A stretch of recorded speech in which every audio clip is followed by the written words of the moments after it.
Welcome to our daily reflection for this Wednesday, September 18th.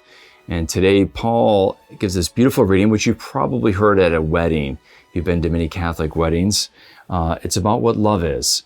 And first, Paul is going to say, if I don't have love, then it doesn't matter if I've achieved this great thing and this great thing. 3 times, we're going to get that reframed. So 3 times, we're going to get, if I speak in human or angelic tongues, right? But I have not love, I'm nothing. In other words, it doesn't matter how eloquent I am. And of course, you have to remember, the Corinthians love rhetoric. They love Greek wisdom and Greek rhetoric. And this is a big, big deal. They measure speakers by how their rhetorical skills and their rhetorical toolbox. And basically, the Corinthians are basically all about marketing. You could put it in that way. And Paul says, it doesn't matter if I'm the best marketer in the world. If I have love, I'm not going to expound the gospel well. And then he goes on, he says, if I have the gift of prophecy, comprehend all mysteries, and have all knowledge. And of course, Paul is a brilliant rabbi. And if he has all knowledge, but he has not love, he's nothing. And then he goes on to say, if I hand over everything that I own, right? So you look like you're doing social justice and you're being very charitable. And if you not only give up your goods, but you give up your own body, in other words, you sell yourself as a slave, but you have not love, you're nothing. In other words, it doesn't matter what you do if what enlivens and is at the heart of everything you do is charity, is true, authentic love.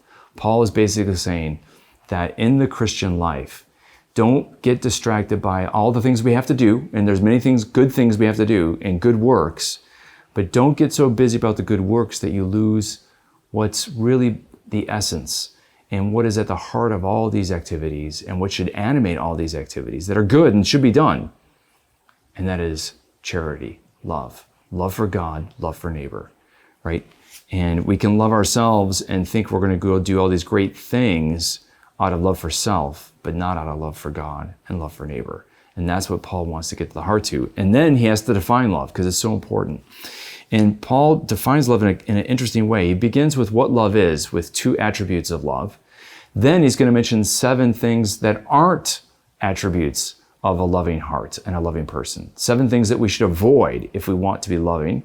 And then he comes back with 5 more things we're supposed to do if we are to be authentically loving. In other words, see, his definition of love will have 7 attributes that we are to imitate and emulate, and 7 attributes that we want to avoid at all costs. And these 14 elements are going to define what love is and what love isn't. And it's worth spending time reflecting on this passage slowly during our meditation today. Because as Christians, they will know we are Christians by our love.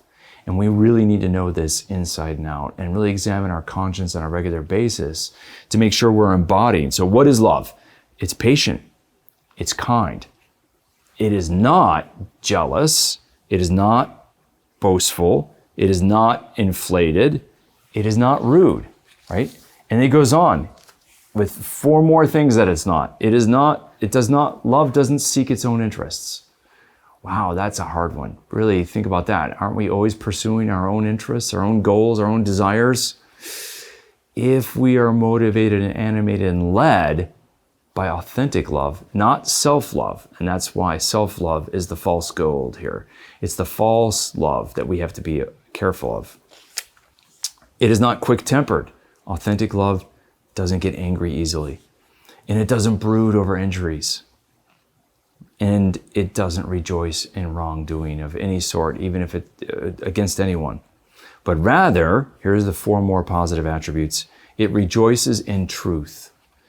It bears all things, believes all things, hopes all things, and endures all things.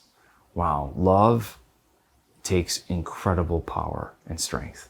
And that's why we need to pray that the Holy Spirit pour his love into our hearts to give us the strength to love like this. Divine love is far greater than our selfish human love. And we need to pray that God pour his Spirit into our hearts, that we may be empowered to love the way God is calling us to love. And it doesn't matter what we believe, what we know, and what we do if we don't love. Paul gives us a powerful reminder of what the bottom line is in the Christian life. It's about love. May the Lord bless and keep you.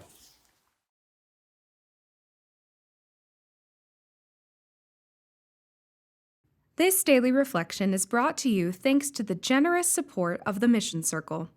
Join the Mission Circle to help Catholics worldwide understand, live, and share their faith. Sign up at missioncircle.org today.